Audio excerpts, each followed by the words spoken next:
السلام علیکم ورحمۃ اللہ وبرکاتہ۔ الحمد للہ وحدہ والصلاة والسلام علی من لا نبی بعدہ واشہد ان لا الہ الا اللہ وحدہ لا شریک لہ واشہد ان محمدا عبدہ ورسولہ۔ اعوذ باللہ من الشیطان الرجیم، بسم اللہ الرحمن الرحیم۔ ضرب اللہ مثلا للذین کفروا امرأة نوح وامرأة لوط كانتا تحت عبدین من عبادنا صالحین فخانتاهما فلم يغنيا عنهما من الله شيئا وقيل ادخلا النار مع الداخلين۔ حاضرین مجلس،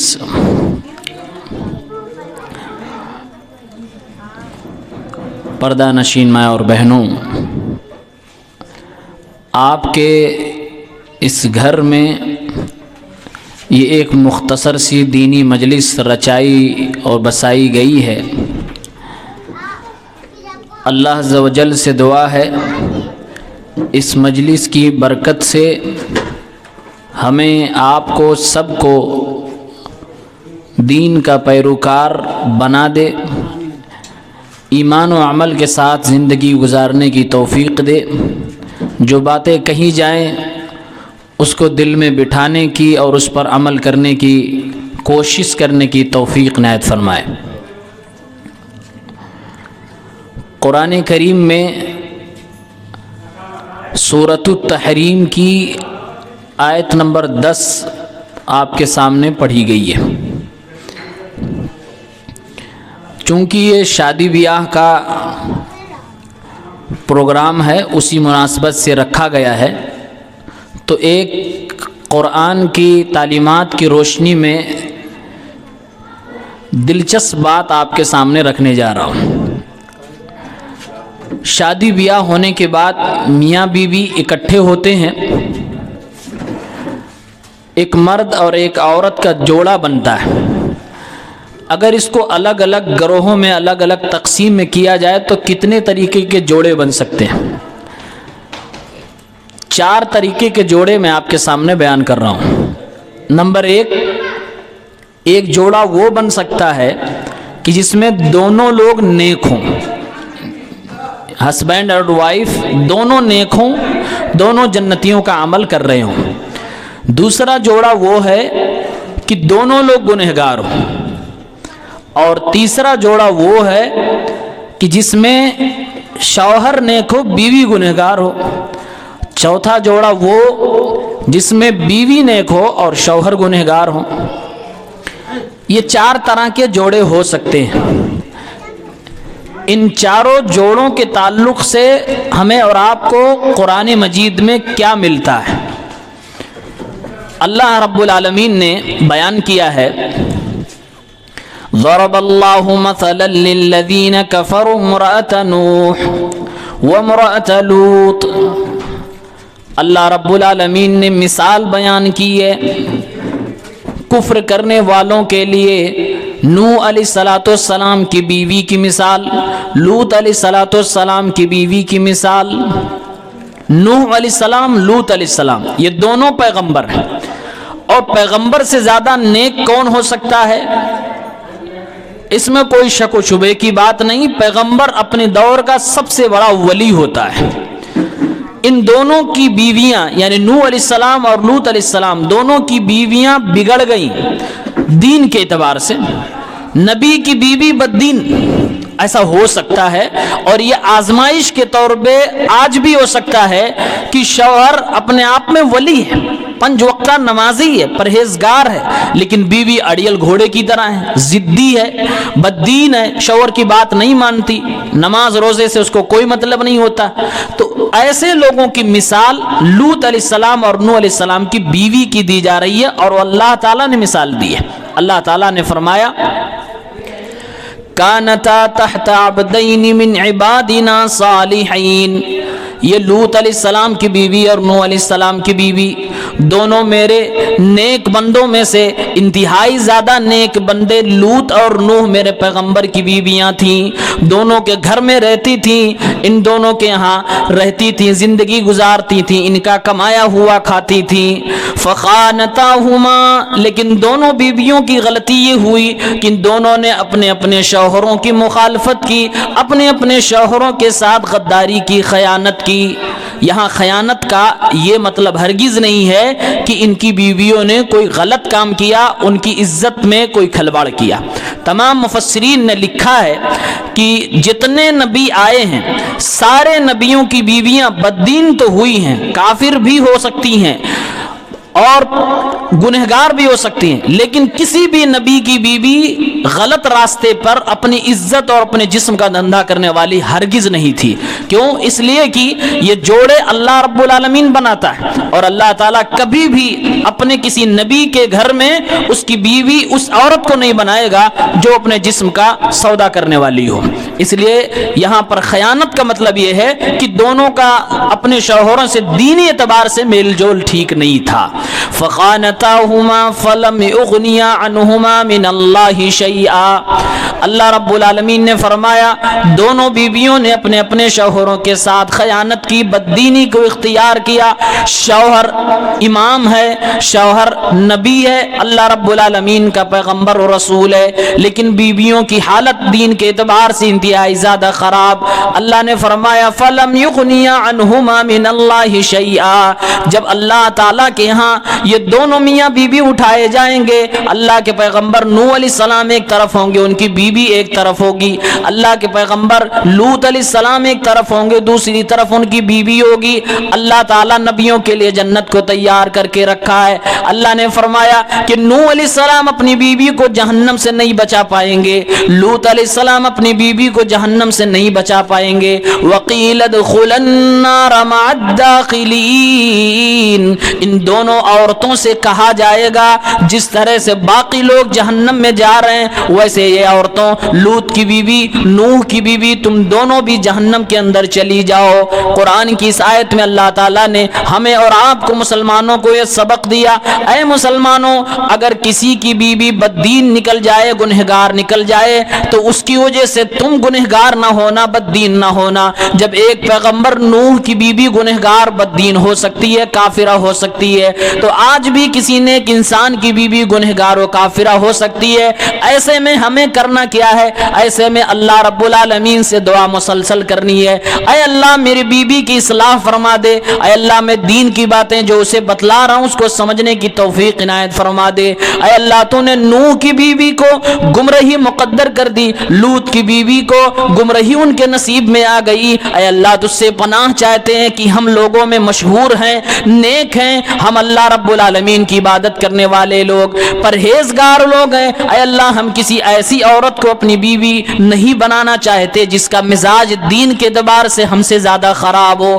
دینی اعتبار سے ہمیں ایسی بیوی ملنی چاہیے جو ہمارے گھر کو دیندار گھر بنا دے, جو ہمارے گھر کو ولیوں والا گھر بنا دے, جس سے ہمارے بچوں کی تربیت قرآن کے مطابق ہو, جس سے ہمارے بچے قرآن پڑھنا سیکھیں, دین پہ چلنا سیکھیں, دین کے آداب اور طور طریقوں کو سیکھیں. یہ دعا مسلسل ہمیں اللہ سے مانگنی چاہیے.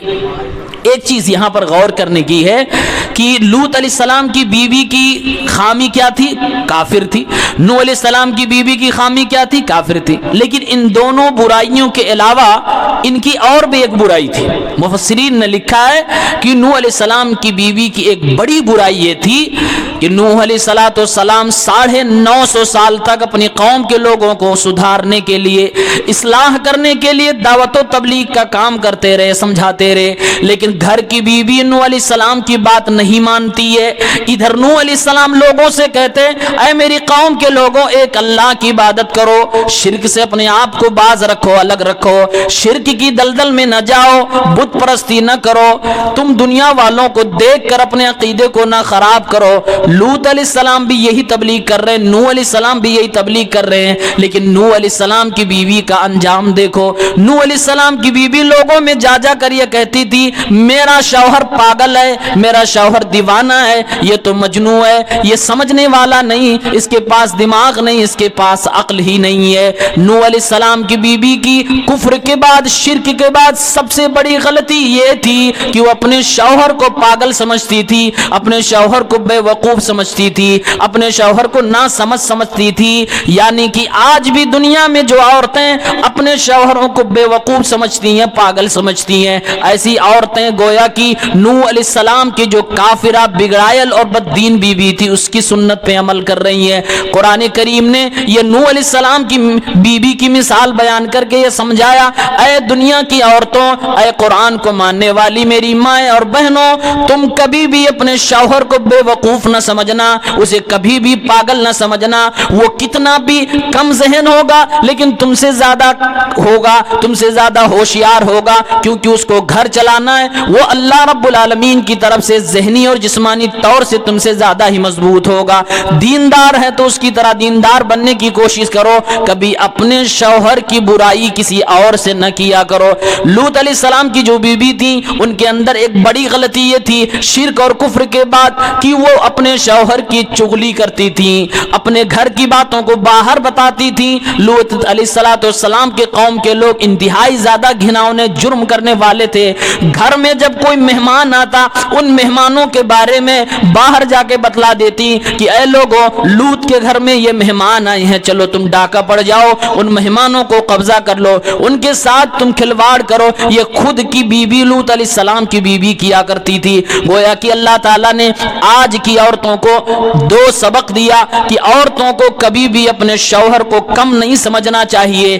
دوسرا سبق یہ دے دیا رہا ہے کہ کبھی بھی اپنے سسرال کی باتوں کو اپنے مائکے میں یا اپنی سہیلیوں کو نہیں بتانا چاہیے. خاص طور سے اپنے شوہر کی برائیاں, اپنے ساس سسر کی برائیاں, اپنے گھر میں ہونے والے تھوڑے بہت جو برائیاں ہو جاتی ہیں, تھوڑی تھوڑی جو کمیاں ہوتی ہیں, ہر گھر میں ہوتا ہے. کوئی گھر دنیا کے اندر ایسا نہیں جہاں کھٹپٹ نہ ہوتی ہو, کوئی گھر دنیا میں ایسا نہیں جہاں لڑائیاں نہ ہوتی ہوں, جھگڑے نہ ہوتے ہوں, زبان درازیاں نہ ہوتی ہوں. لیکن ایک سمجھدار عورت کی پہچان یہ ہے کہ اپنے گھر کی بات کو وہ باہر نہیں لے جاتی, اپنے شوہر کی برائیوں کو, عیب کو چھپاتی ہے, تبھی وہ شوہر سماج کے اندر عزت سے جی سکتا ہے. یہ دو عورتوں کی مثال دے کر قرآن کریم نے بیان دیا ہے اور بتایا ہے. اور اگر کوئی اس کا الٹا کرتی ہے, یعنی اپنے شوہر کی برائی کرتی ہے, ہر کسی سے کہہ رہی بہت خراب ہے, بہت کمینہ ہے, بات نہیں مانتا, یہ وہ دنیا بھر کی بات اگر کہتی ہے اور اپنے گھر کی بات کو باہر بتلاتی ہے, تو اللہ تعالیٰ نے انجام بتایا کہ نوح اور لوط کی بیویوں نے ایسا کیا. وقیل ادخلوا النار مع الداخلین, تم دونوں کو جہنم میں ڈال دیا گیا.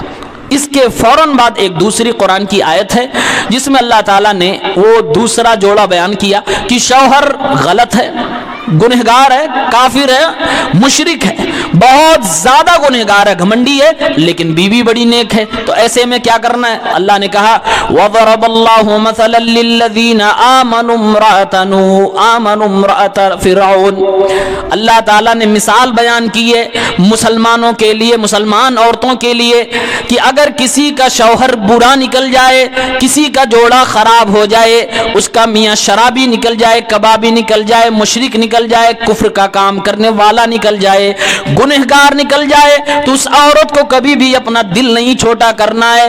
اس عورت کے سامنے مثال ہونی چاہیے فرعون کی, کہ فرعون کی بیوی آسیہ علیہ السلام, فرعون دنیا کا سب سے خطرناک انسان, جو یہ دنیا کے سامنے کہتا تھا انا ربکم الاعلی, میں تم میں سب سے بڑا رب ہوں, میں تمہارا سب سے بڑا رب ہوں. یہ تک دعویٰ کرنے والا, بچوں کو مار ڈالنے والا, عورتوں کی عزت کے ساتھ کھلواڑ کرنے والا فرعون, اس کے گھر کی بیوی آسیہ علیہ السلام اسلام لے آتی ہیں اور موسیٰ علیہ السلام کو اپنا رسول تسلیم کر لیتی ہیں. اللہ رب العالمین نے فرعون کی بیوی کو دنیا بھر کی مسلمان عورتوں کے لیے مثال بنا دی ہے. اذ قالت رب ابنی لی عندک بیتا فی الجنہ, اللہ نے فرمایا فرعون نے اپنی بیوی کو بہت مارا, اپنی بیوی کو ایمان لانے کی وجہ سے ان کے سینے پہ بھاری بھاری پتھر رکھتا تھا، ہاتھ میں کیل بھی ٹھکوا دیتا تھا، ان کے پیر میں مارے جاتے تھے، سر اور پیر جسم کو لہولہان کر دیا جاتا تھا۔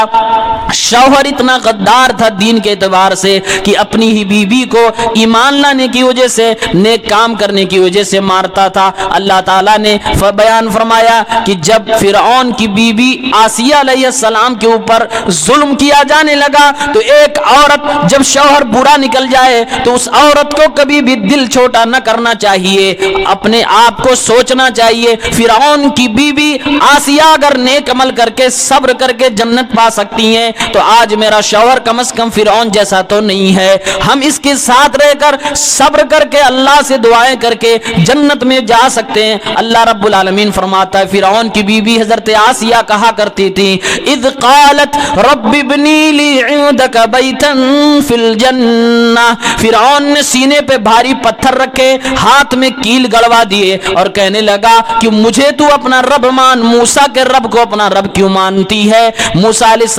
السلام پر ایمان کیوں لاتی ہے۔ حضرت آسیہ نے اللہ سے دعا فرمائی اے اللہ یہ دنیا کا بوجھ پتھروں کا میں برداشت کر رہی ہوں، اے اللہ یہ ظالم شوہر کا ظلم برداشت کر رہی ہوں، اے میرے مولا لیکن دنیا کی زندگی کتنی زیادہ ہے، آج نہیں تو کل مرنا ہے، اے اللہ میں تجھ سے دعا کرتی ہوں کہ اپنے پاس جنت میں میرے لیے ایک گھر تیار کر دے، وَنَجِّنِي مِن فِرْعَوْنَ، اور اے اللہ مجھے میرا شوہر فرعون بڑا ظالم ہے، اس ظالم سے میں نجات چاہتی ہوں، تو مجھے دنیا سے اٹھا لے، وَنَجِّنِي مِنَ الْقَوْمِ الظَّالِمِينَ، اور مجھے ظلم کرنے والوں لوگوں سے بچا لے، میں بچنا چاہتی ہوں۔ فرعون کی بیوی حضرت آسیہ نے دعا کی، مفسرین نے لکھا ہے کہ جیتے جی مرنے سے پہلے ان کو جنت کا دیدار کرا دیا گیا، مسکراتی ہوئی دنیا سے چلی گئی۔ اللہ کے نبی صلی اللہ علیہ وسلم فرماتے ہیں دنیا میں مردوں میں بہت سارے لوگ با کمال ہوئے، با کردار ہوئے، بہت اچھے اچھے کام کیے، لیکن پوری دنیا کی عورتوں میں سب سے اچھی عورت اگر دیکھنی ہے تو فرعون کی بیوی آسیہ علیہ السلام کو دیکھ لو، عیسیٰ علیہ السلام کی ماں حضرت مریم کو دیکھ لو، میری بیوی خدیجہ کو دیکھ لو، میری بیٹی فاطمہ کو دیکھ لو۔ اللہ کے نبی نے ان چار عورتوں کی فضیلت کو بیان کیا باقاعدہ نام لے کر۔ قرآن کی اس آیت میں گویا اللہ نے فرمایا اگر کسی عورت کا شوہر بگڑا ہوا مل جائے، بد کردار مل جائے، خیانت کرنے والا مل جائے، ادھر ادھر منہ مارنے والا شرابی کبابی گنہگار مشرک مل جائے تو ایسی عورت کو اپنے اللہ کے دربار میں اللہ کی چوکھٹ پہ جا کے دعائیں کرنی چاہیے۔ پہلے تو اس کے اصلاح کی دعا کرے، اے اللہ میرے شوہر کی اصلاح فرما دے، اور پھر اپنے لیے دعا کرے اے اللہ اگر یہ سدھرتا تو ٹھیک، نہیں سدھرتا تو اے اللہ مجھے تو دنیا میں حفاظت سے رکھ، اس کے ظلم سے بچا کے رکھ، اس کے گناہوں کے اثر سے بچا کے رکھ، میری اولاد کو بچا کے رکھ، میں مروں تو جنت میں مقام عطا فرما دے۔ یہ دو قسم کے جوڑے قرآن کریم کی اس آیت کے اندر بیان کیے گئے۔ تیسرا جوڑا ہے کہ دونوں میاں بیوی نیک ہوں، تو اس کے لیے آپ کو مثال دیکھنی ہے تو سارے صحابہ کرام اور صحابیات کی مثال دے سکتے ہیں۔ سب سے سر فہرست ہمارے اور آپ کے نبی محمد الرسول اللہ صلی اللہ علیہ وسلم کا رشتہ دیکھیے۔ آپ صلی اللہ علیہ وسلم خود نیک ہیں، امام الانبیاء ہیں، سارے نبیوں کے سردار ہیں، آپ جنت میں جائیں گے، آپ کے جانے سے جنت کا دروازہ کھولا جائے گا، آپ کی جنت میں مہمان نوازی کی جائے گی، دنیا میں جتنی آپ کی بیویاں تھیں وہ ساری بیویاں جنت میں بھی آپ کی بیوی ہی ہوں گی۔ تو یہ وہ جوڑا ہے کہ دونوں نیک ہیں، میاں بیوی دونوں جنت میں جائیں گے۔ ایک چوتھا جوڑا کہ میاں بیوی دونوں گنہگار ہیں، دونوں بدقسمتی سے بددین ہیں، دین کی کوئی پرواہ نہیں، جیسے میاں صاحب نماز روزے سے کوئی مطلب نہیں رکھتے ویسے بیوی بھی ہے، اس کے گھر میں پوری شیطنت پھیلی ہوئی ہے، بچے بھی اسی طرح سے بددین ہوتے جا رہے ہیں، نہ تو دین کا پتہ ہے نہ تو ایمان کا پتہ ہے، گھر میں سال گزر جاتے ہیں قرآن کی تلاوت نہیں ہوتی ہے، گھر میں سال ہا گزر جاتے ہیں کبھی مصلی کوئی بچھانے والا نہیں ہوتا ہے، سال ہا سال گزر جاتے ہیں کہ کسی عورت کو یا کسی شوہر کو توفیق نہیں ہو رہی ہے کہ اللہ کے سامنے لاؤ، مل جل کر دونوں مل کر دعا مانگ لیں، اللہ ہمارے بچوں کا مستقبل سدھار دے، ان کا دین صحیح فرما دے۔ تو اس طرح کے بھی جوڑے ہوتے ہیں اور یہ انتہائی زیادہ بدقسمت جوڑے ہوتے ہیں۔ اس طرح کے جوڑے کی مثال بھی قرآن میں ملتی ہے۔ اللہ رب العالمین نے بیان کیا ہے تبت یدا ابی لہب وتب ما اغنى عنه ماله وما كسب سيصلى نارا ذات لهب وامرأته حمالة الحطب في جيدها حبل من مسد۔ یہ قرآن کریم کی چھوٹی سی سورت ہے جس میں ایک میاں بیوی کا جوڑا اور رشتہ بیان کیا گیا اور یہ بتایا گیا کہ ابو لہب اللہ کے نبی کا رشتے میں تو چچا لگتا تھا، لیکن اتنا زیادہ بد دین، اتنا زیادہ بد کردار، اتنا زیادہ کفر کی دلدل میں نبی کی دشمنی میں بھرا ہوا تھا کہ اللہ کے نبی کو سامنے بھری مجلس میں بے عزت کیا کرتا، اللہ کے نبی کو مارنے کی کوشش کیا کرتا، اللہ کے نبی کے اوپر لعنت ملامت کیا کرتا، اللہ کے نبی کے بچے پیدا ہوتے انتقال کر جاتے، یہ لوگوں میں کہا کرتا محمد تو منحوس ہے، اس کی بیویاں منحوس ہے، اس کے گھر میں کوئی بچے زندہ نہیں رہ پاتے، محمد تو ایسے ہی چلا جائے گا، اس کا کوئی نام لینے والا بھی دنیا میں زندہ باقی نہ بچے گا۔ اللہ نے ابو لہب کے بارے میں بیان کیا، اے ابو لہب تو نے میرے نبی پیغمبر صلی اللہ علیہ وسلم کو برا بھلا کہا، تبت یدا ابی لہب، ابو لہب کے ہاتھ خاک آلود ہو، یعنی اللہ کی طرف سے دنیا میں کسی انسان کو اگر بد دعا ملی ہے تو وہ ابو لہب ہے۔ یہ وہ انسان ہے جس کو اللہ تعالیٰ نے خود بد دعا دی اور خود اللہ تعالیٰ نے فرمایا تیرے ہاتھ خاک آلود ہو جائیں۔ اسی صورت میں کہا گیا وَامْرَأَتُهُ حَمَّالَةَ الْحَطَبِ، ابو لہب کی بیوی اپنے شوہر کی بات، برائی کی باتوں میں اتنا زیادہ مانتی تھی کہ میرا شوہر اگر محمد کا دشمن ہے تو ایسا نہیں کہ میں اپنا دماغ لگاؤں کہ حقیقت میں محمد برا آدمی ہے کہ اچھا آدمی ہے، وہ بھی اپنی شوہر کی باتوں میں آ کر اللہ کے نبی سے دشمنی نبھاتی تھی، جنگلوں سے جا کر کانٹے سمیٹ سمیٹ کر اکٹھا کر کے لاتی اور اللہ کے نبی جس راستے سے گزرتے میرے پیغمبر کے اوپر وہ کانٹے پھینک دیا کرتی تھی۔ اللہ نے اس عورت کا بھی ذکر قرآن میں کیا اور فرمایا وَامْرَأَتُهُ حَمَّالَةَ الْحَطَبِ، ابو لہب تو گیا گزرا تھا ہی، اس کی بیوی بھی ایندھن جمع کر کے لاتی، کانٹے جمع کر کے لاتی اور میرے پیغمبر کے اوپر ڈال دیا کرتی تھی۔ تو یہ وہ جوڑا ہے کہ دونوں میاں بیوی دین کے اعتبار سے غارت ہیں اور بددین ہیں۔ یہ چار طرح کے جوڑے آپ کو دنیا میں آج بھی ملیں گے۔ کچھ لوگ ایسے ہوں گے خوش نصیب جن کو اللہ کے نبی اور ان کی بیویوں کی زندگی میسر ہوگی کہ شوہر اور بیوی دونوں کے عقیدے صحیح ہیں، دونوں ایمانداری سے زندگی گزارتے ہیں اور اللہ رب العالمین اس طرح کے جوڑوں میں برکتیں عطا فرماتا ہے۔ اس طرح کے جوڑوں میں ان کی جو اولادیں ہوتی ہیں وہ دین کے اعتبار سے اچھی ہوتی ہیں، ان کی صحیح پرورش ہوتی ہے، پھر ایسے لوگ کل قیامت کے دن ہمارے نبی صلی اللہ علیہ وسلم کا سر فخر سے اونچا کرنے کا ذریعہ بن جاتے ہیں اور حقیقت میں یہی لوگ سچے مومن و مسلمان ہوتے ہیں۔ دوسرا جوڑا ہے کہ دونوں برے ہیں، تو ایسے لوگوں کی آج کل اکثریت ہے۔ آپ اپنے سماج میں دیکھیے نہ جانے کتنے ایسے جوڑے ہیں کہ شادیاں ہو گئی، میاں بیوی دونوں دین سے کورے ہیں، کسی کی زندگی میں نماز نہیں ہے، اور ایسا بھی دیکھا گیا ہے کہ شادی کے بعد لڑکا ٹھیک ٹھاک ہے، بچے کچھ لیٹ ہونے لگے، دیر ہونے لگی، بیوی نے اسے مزار کی چوکھٹ پہ لے جا کر وہاں پر اس کے سر کو ٹکا دیا، وہاں وہ چادریں چڑھانے پہ مجبور ہو گیا، اور میاں بیوی شادی کے بعد دونوں مل کے شرک کر رہے ہیں، دونوں مل کے تعویذ گنڈے پہن رہے ہیں، دونوں مل کے خرافات کر رہے ہیں، دونوں مل کے اپنا گھر برباد کر رہے ہیں، اپنی دین کی زندگی کو برباد کر رہے ہیں اور اپنی دنیا بھی برباد کر رہے ہیں۔ ایسے رشتے میں پلنے والے میاں بیوی کو ضروری ہے کہ کسی نہ کسی دیندار شخص کے ٹچ میں رہیں، کسی نہ کسی عالم سے براہ راست ملے جلے رہیں تاکہ ان کی دین کی زندگی برباد نہ ہونے پائے۔ شادی کے بعد بڑے مسئلے آتے ہیں دین کی بنیاد پر بھی، دنیا کی بنیاد پر بھی، اگر ایسے میں آپ کو صحیح رہنمائی نہ ملی تو انسان گمراہ ہو سکتا ہے، دین بھی برباد کر سکتا ہے۔ اور ایسا میں یقین سے کہہ سکتا ہوں کئی ایسے لوگ جو انتہائی زیادہ نیک تھے، عقیدے ان کے مناسب تھے، صحیح لگتے تھے، لیکن شادی کے بعد وہ ایسے پجاری بنے ہیں، ایسے مزار کے مجاور بن گئے ہیں کہ آپ سنیں گے تو حیران ہو جائیں گے کہ وہ آدمی اب آپ کی بات کو سننے کو تیار نہیں، اللہ اس کے رسول پر کوئی اس کو ایمان نہیں رہا، اس کو بھروسہ نہیں رہا، اب وہ چادر چڑھا کے ہی اولاد چاہتا ہے، اب وہ بابا سے مانگ کر ہی اولاد چاہتا ہے۔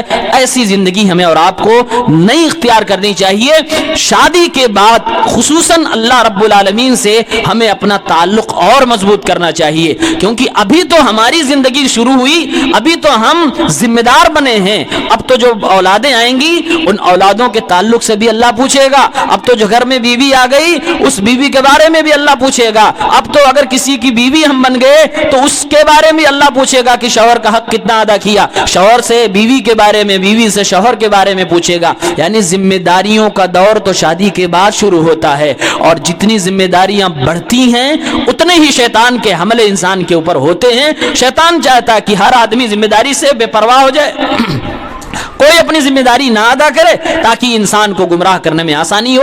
تو ہمیں اور آپ کو دیندار بننے کی ضرورت ہے، عقیدہ صحیح کرنے کی ضرورت ہے، رسم و رواج اور خرافات سے بچنے کی ضرورت ہے، اسی میں ہماری اور آپ کی عافیت ہے۔ ہوتا یہ ہے کہ مرد شوہر اپنی بیوی کو سمجھا رہا ہے کہ میں مسجد گیا تھا، میں نے یہ چیزیں سنی ہیں، یہ چیز غلط ہے، بیوی کہتی ہے جاؤ ہٹو، سامنے سے ہٹ جاؤ، ہم نہیں تمہاری بات مانتے۔ وہ بیوی کہتی ہے ہم نے اپنے مائکے میں ایسے دیکھا، ہم نے اپنے بھائی کو ایسے کرتے دیکھا، ہمارے یہاں ایسے ہی ہوتا ہے، چلو تم نہیں کرتے کوئی بات نہیں، ہم کریں گے وہ بات۔ اور میں ایسی چیزیں بذات خود جانتا ہوں کہ شوہر انتہائی زیادہ نیک آدمی، بدعات سے دور رہنے والا، لیکن ابا کا انتقال ہوا، سگا بیٹا جو کہتا ہے کہ نہیں میرے گھر میں قرآن خوانی نہیں ہونی چاہیے کیونکہ میرے نبی سے ثابت نہیں ہے، میرے نبی کے صحابہ سے ثابت نہیں ہے، بیوی نے زبردستی کر لی اور شوہر کے پیسے سے، شوہر کی مرضی کے خلاف گھر میں بدعت ہو رہی ہے، بیچارہ کچھ نہیں کر پا رہا ہے۔ یہ اس دور کے شوہروں کا حال ہے۔ ایسے لوگوں کو چاہیے اللہ سے دعا کریں اور اپنی بیویوں کو سمجھائیں، اور بیویوں کو بھی چاہیے کہ شوہر اگر دین کی بات کوئی بتا رہا ہے تو آپ بھی ٹھنڈے دماغ سے اس کو سوچیں، سنیں اور اس کو کوشش کریں کہ قبول کیا جا سکے، مانا جا سکے، ریسرچ کریں۔ اگر آپ کو بھروسہ اپنے شوہر کے اوپر تو مان لیجئے، نہیں بھروسہ ہے تو کسی ایک تیسرے شخص سے جو علم رکھنے والا ہو اس سے آپ اپنی بات کو ثابت کروا کر اور دین کی چیز کو عمل کرنے کی کوشش کریں، اس کو ہلکے میں نہیں لینا چاہیے۔ اور ایک چوتھی چیز جو چوتھا جوڑا ہے کہ کبھی کبھار شوہر خراب نکلتا ہے، اور کبھی کبھار کہ یہ اکثر خراب نکل ہی جاتے ہیں۔ آج کل لوگوں میں دینداری کہاں ہے، آج کل لوگ بد دین ہوتے چلے جا رہے ہیں، دین کی پرواہ لوگوں کو نہیں ہے۔ ایسے لوگوں کو اللہ تعالیٰ فرماتا ہے کہ جب تم خود ہی بد دین ہو تو تم اپنے گھر والوں کو کیسے دیندار بنا سکتے ہو؟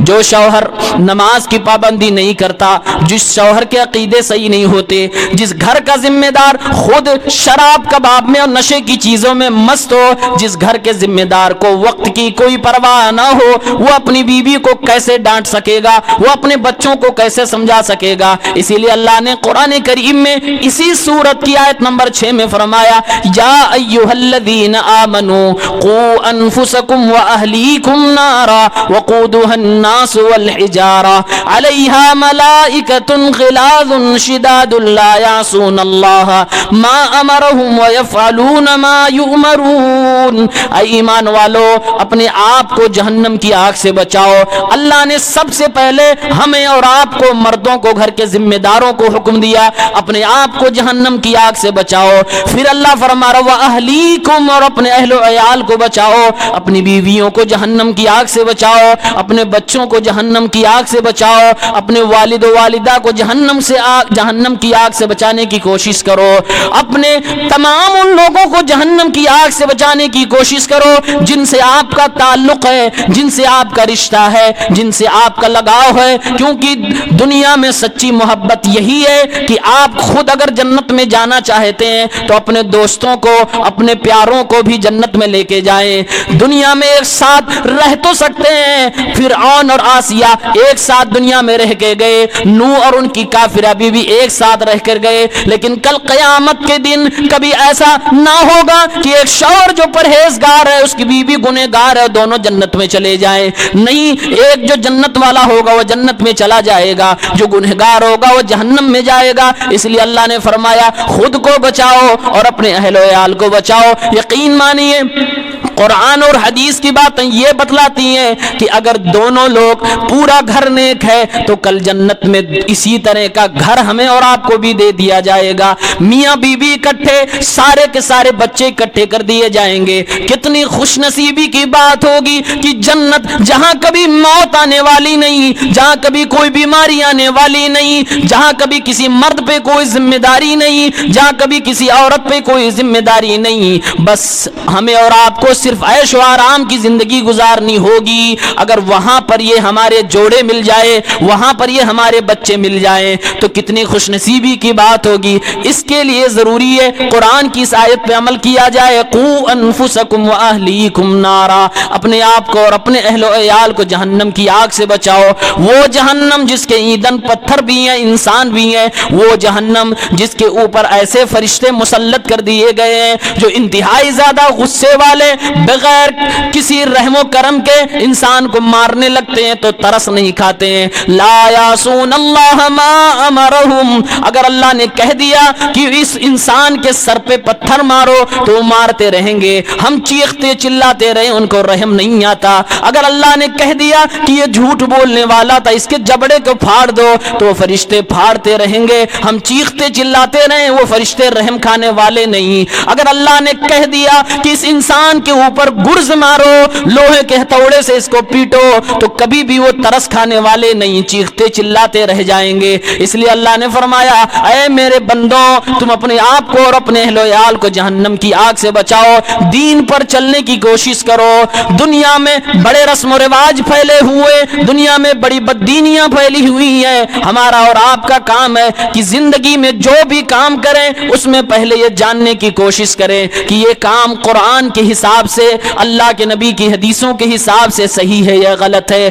بغیر اس بات کو جانے کوئی بھی آپ کام نہ کریں. یہی ایک راستہ ہے جس راستے پہ چل کے آپ زندگی کو دیندار زندگی بنا سکتے ہیں. بغیر دین کی زندگی تو کافروں کی زندگی ہوا کرتی ہے. کافر اور ہم میں تو یہی فرق ہے کہ ہم دین کے حساب سے چلتے ہیں, ہم اللہ اس کے رسول کے بتائے ہوئے طریقوں پہ چلتے ہیں. ایک کافر اپنی منمانی زندگی گزارتا ہے, اس کو جس میں مزہ آنے لگے, جس میں تعریف ہونے لگے, جس میں لوگ واہ واہی کرنے لگے, وہ وہی سارا کام کرنے لگتا ہے. لیکن اے میرے مسلمان بھائیوں, میری ماں اور بہنوں, ہم وہ لوگ نہیں ہیں. ہمارے اور آپ کی زندگی کی لگام تو اللہ اس کے رسول کے ہاتھ میں ہے. ہم زندگی میں جو بھی کام کریں اللہ اس کے رسول کے بتائے ہوئے طریقے پہ کریں. کبھی کوئی ایسی حرکت بالکل نہ کریں جس سے اللہ اس کے رسول کو تکلیف ہوتی ہو. اللہ رب العالمین فرماتا ہے میرے نبی کو لوگوں تکلیف نہ دیا کرو.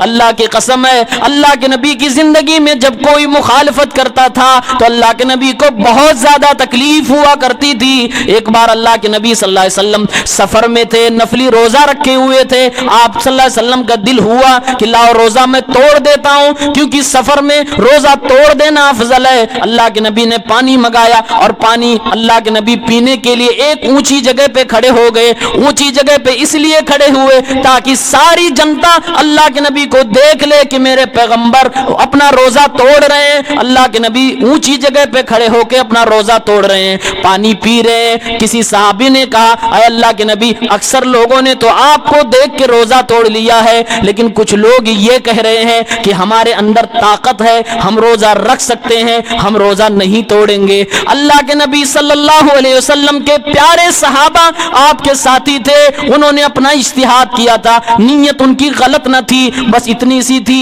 کہ ہم طاقت رکھتے ہیں, ہم شام تک بھوکے رہ سکتے ہیں, اللہ کے نبی کی اس سنت کو نہیں اپنائیں گے. اللہ کے نبی نے فوراً ارشاد فرمایا اولئک هم العصاة, اولئک هم العصاة, یہی لوگ تو نافرمان ہیں, یہی لوگ تو نافرمان ہیں کہ جو مجھے کچھ کرتا ہوا دیکھ رہے ہیں پھر بھی میری سنت کو اپنانے کی کوشش نہیں کر رہے. اس لیے میرے بھائیوں, اللہ کے نبی کی سنتوں کو اپنانے کی کوشش کریں. زندگی کا وہ کون سا نمونہ ہے, زندگی میں وہ کون سا کام ہے جس کو اللہ کے نبی نے اپنے صحابہ کے ذریعے سے ہم تک نہیں پہنچایا ہے. شادی بیاہ سے لے کر مرنے, پیدا ہونے, زندگی کے ہر چیز کے بارے میں موجود ہے. بس ہماری اور آپ کی ضرورت یہ ہے کہ ہم اس کو پہلے جاننے کی کوشش کریں اور اس کے بعد اس کو عمل کرنے کی کوشش کریں. یہ ہمارے اور آپ کے لیے ضروری ہے, اور آج کے درس کا میرا یہی ایک پیغام ہے. اللہ رب العالمین سے دعا ہے کہ پروردگار عالم جو باتیں کہی گئی ہیں اس پر عمل کرنے کی ہمیں اور آپ کو توفیق عنایت فرما۔ الہ العالمین جو بھی رشتے ازدواج میں شادی بیاہ کے بندھن میں بندھ رہے ہیں ان کے لیے دعا ہے کہ تو ان کے جوڑے میں برکتیں عطا فرما، پروردگار انہیں دیندار زندگی عطا فرما۔ اللہ کے نبی صلی اللہ علیہ وسلم کہتے ہیں کہ اب اس رشتے کی جب شروعات ہو، شادی کے بعد میاں بیوی ایک نئی زندگی جب شروع کریں تو دین کی بنیاد پر یہ کام شروع ہونا چاہیے۔ ایک مثال اللہ کے نبی نے دی ہے۔ اللہ کے نبی کہتے ہیں، آپ صلی اللہ علیہ وسلم خود بیان کرتے ہیں، اللہ تعالیٰ اس شوہر پر، اس پتی پر، اس ہسبینڈ پر اپنی کروڑوں رحمتیں نازل فرمائے جو رات میں اپنی بیوی کے ساتھ اپنے کمرے میں ہوتا ہے۔ رات کی تاریکی ہو جاتی ہے، سارے گھر والے سو جاتے ہیں، میاں بیوی اپنے بند کمرے میں ہے، اللہ کا نیک بندہ شوہر اٹھتا ہے اور اپنی بیوی سے کہتا ہے بیوی چلو اٹھو نماز پڑھتے ہیں، اللہ کو خوش کرتے ہیں، دونوں مل جل کر نیک زندگی کی شروعات کرتے ہیں، اپنے اللہ کو خوش کرتے ہیں، اپنے اللہ سے دعا مانگیں گے ربی حبلی من الصالحین کہ اللہ نیک اولاد عطا فرما۔ اللہ کے نبی فرماتے ہیں ایسے شوہر پر اللہ رحمتیں نازل فرمائے جو رات میں اٹھتا اور اپنی بیوی کو جگاتا، اگر بیوی نہیں جاگتی تو پانی لے کر اپنی بیوی کے چہرے پہ پانی مارتا تاکہ وہ اٹھ جائے، وہ پیار سے اپنی بیوی کو جگاتا تاکہ وہ نماز پڑھنے لگے، دونوں اللہ کی عبادت کرنے لگے۔ اللہ کے نبی فرماتے ہیں ایسی بیوی پر اللہ کی کروڑوں رحمتیں نازل ہو جو نماز کا وقت ہو جائے تو خود اٹھ پڑے اور اپنے شوہر کو بھی جگائے، اور اگر شوہر بہانے کرنے لگے پانی لے کر اپنے شوہر کے منہ پہ پانی چھڑک دے۔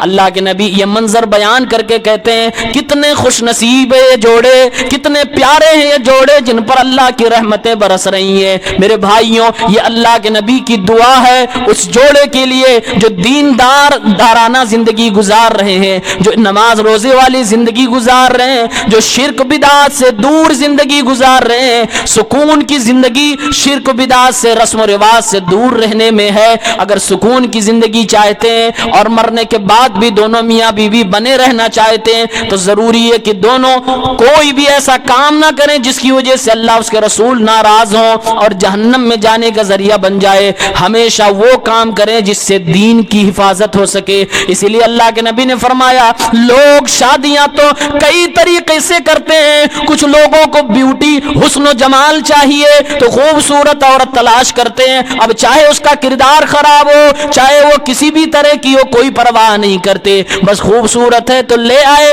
بیوی بنا لیا، بہو بنا لیا۔ کچھ لوگ رشتے کرتے ہیں تو وہ ہر وقت مال تلاش کرتے ہیں کہ بس پیسہ مل جائے، بیوی اور بہو کیسی بھی ہو ہم ایڈجسٹ کر لیں گے۔ کچھ لوگ ایسے ہوتے ہیں جو ایٹیٹیوڈ میں صرف اور صرف خاندان تلاش کرتے ہیں، چاہے بیوی اور بہو لڑکی کسی طرح کی مل جائے چاہے لڑکا کسی طرح کا مل جائے کوئی پرواہ نہیں کرتے۔ لیکن کچھ لوگ ایسے بھی ہوتے ہیں کہ ساری چیزیں اگر مل گئی تو اچھی بات، ورنہ وہ کونے کونے میں چل چل کر صرف دین تلاش کرتے ہیں۔ میرے پیغمبر فرماتے ہیں فاظفر بذات الدین، اے میری امت کے لوگوں میری طرف سے یہ نصیحت ہے، میری طرف سے یہ پیغام ہے کہ لوگ مال دیکھ کے شادیاں کریں گے، لوگ حسن و جمال دیکھ کے شادیاں کریں گے، لوگ لوگوں کی خاندان کو دیکھ کے شادیاں کریں گے۔ اے میری امت کے لوگوں تم دین دیکھ کر شادی کرنا، تم ہمیشہ لڑکی اور لڑکے میں دینداری کو تلاش کرنا، کیونکہ میرے نبی کی نگاہ صرف دنیا کی زندگی تک نہیں ہے، ہمارے نبی دنیا کے بعد مرنے کے بعد کی زندگی کا بھی سوچ رہے ہیں۔ اللہ کے نبی ہمارے اور آپ کے بارے میں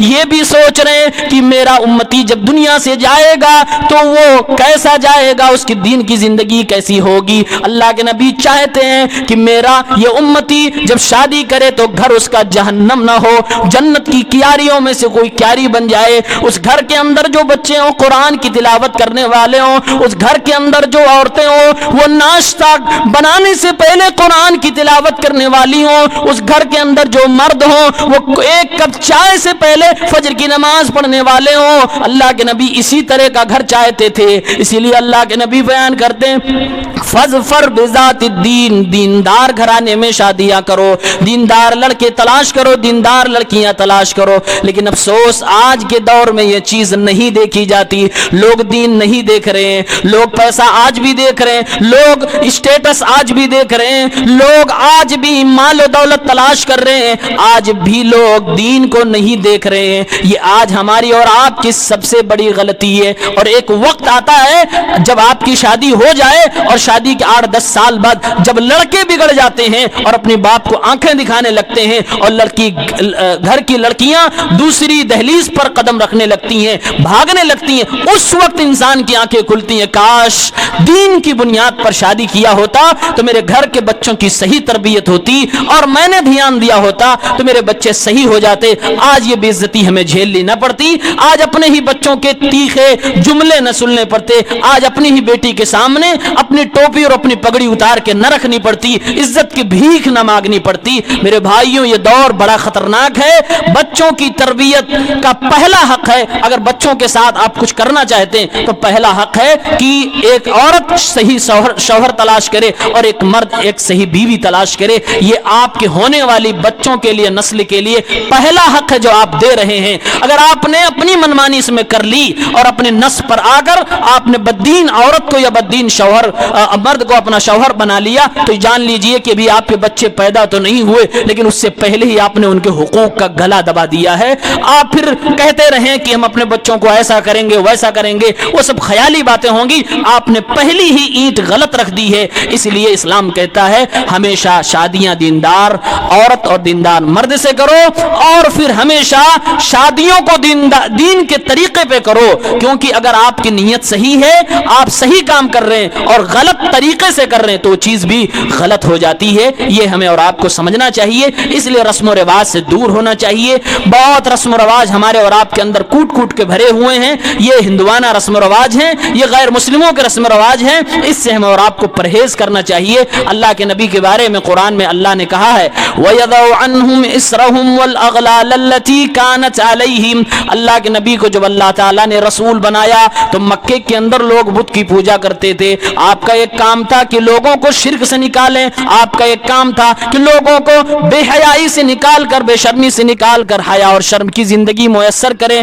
اللہ کے نبی صلی اللہ علیہ وسلم کا ایک کام یہ بھی تھا جو قرآن کریم میں اللہ رب العالمین نے بیان کیا کہ اللہ کے نبی کی ڈیوٹی تھی کہ جو خرافات رسم و رواج لوگوں کی زندگی میں آ گئے ہیں, زمانے جاہلیت سے پل رہے ہیں, وہ رسم و رواج بھی ختم کر دیے جائیں. اللہ کے نبی نے ہر قسم کے رسم و رواج کا خاتمہ کیا ہے. اگر آج ہم نماز پڑھنے والے ہیں, دیندار اپنے کو مانتے ہیں, لیکن رسم و رواج پہ کنٹرول نہیں کر پا رہے ہیں, تو یہ مان لیجئے آپ اللہ کے نبی کے مخالفت کر رہے ہیں. قرآن کی سورہ اعراف کی اس آیت کے مطابق اللہ کے نبی کا ایک بڑا کام تھا کہ لوگوں کو غلط رسم و رواج سے دور کریں. اگر ہم آج دور نہیں ہو پا رہے ہیں تو گویا کہ اللہ کے نبی کے ایک کام کے خلاف ہم جا رہے ہیں, اللہ کے نبی کی بات نہیں مان رہے. اور کون سا مسلمان یہ ہوگا جس کو اپنے رسول سے محبت اور اپنے رسول کی مخالفت کرے؟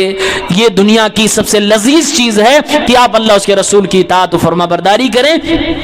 جس انسان کو اللہ اس کے رسول کی فرما برداری میں لذت ملنے لگے, یہ جان لیجئے انشاءاللہ اس کی جنت کنفرم ہے, کیونکہ اللہ اس کے رسول کی بات کو ماننے میں آپ کو بڑا مزہ آئے گا اگر ایمان آپ کا صحیح ہے. اور یہ دونوں چیزیں ایک دوسرے کے ساتھ ملی ہوئی ہیں. ایمان ہوگا تو عمل ہوگا, عمل ہوگا تو ایمان ہوگا. اس لیے ان دونوں چیزوں کو لازم پکڑیں. ہر کام سے پہلے سوچیں کہیں یہ غلط تو نہیں ہے, صحیح ہے کہ غلط ہے, پتہ کر لیں, کسی سے معلوم کر لیں, اور گناہوں سے اپنے آپ کو روکیں, بے حیائی و بے شرمی سے اپنے آپ کو بچائیں, شرک و بدعات سے اپنے آپ کو بچائیں, بچوں کو بچائیں. انہی باتوں پر اپنی بات ختم کرتا ہوں. امید کرتا ہوں کہ جو باتیں آپ سے کہی گئی ہیں آپ اس پر عمل کرنے کی کوشش کریں گے. اللہ سے دعا ہے پروردگار اس مجلس کے اندر بیٹھے ہوئے تشریف فرما, تمام مرد و خواتین کو توفیق عنایت فرما, دین کی سمجھ ہے انہیں مل جائے, انہیں دین پر عمل کرنے کا جذبہ میسر آ جائے. الہ العالمین تمام مرد اور خواتین, بچے اور بچیاں جو بھی یہاں ہیں, سب کو تو دین دارانہ زندگی عنایت فرما دے, سب کے دلوں میں دین کی محبت پیدا فرما دے. اے اللہ مختصر زندگی ہے, 60 سالہ زندگی ہے, یہ زندگی ختم ہو جائے گی. آنے والی ہمیشہ کی زندگی میں ہم وہاں جنت میں رہنا چاہتے. ہمارے جسم ایسے نہیں کہ ہم جہنم کو برداشت کر سکیں, اس کی ایک جھلک بھی ہم نہیں برداشت کر پائیں گے. اے اللہ تجھ سے دعا کرتے ہیں جہنم سے ہمیں, ہماری اولاد کو, ہمارے عوام کو, ہمارے رعایا کو ہمارے ساری قوم کو بچا لے پروردگار، ہماری دعاؤں کو قبول فرما لے۔ ربنا تقبل منا انك انت السميع العليم وتب علينا انك انت التواب الرحيم والحمد لله رب العالمين وصلى الله على نبينا محمد وعلى آله وصحبه اجمعين والسلام عليكم ورحمة الله وبركاته۔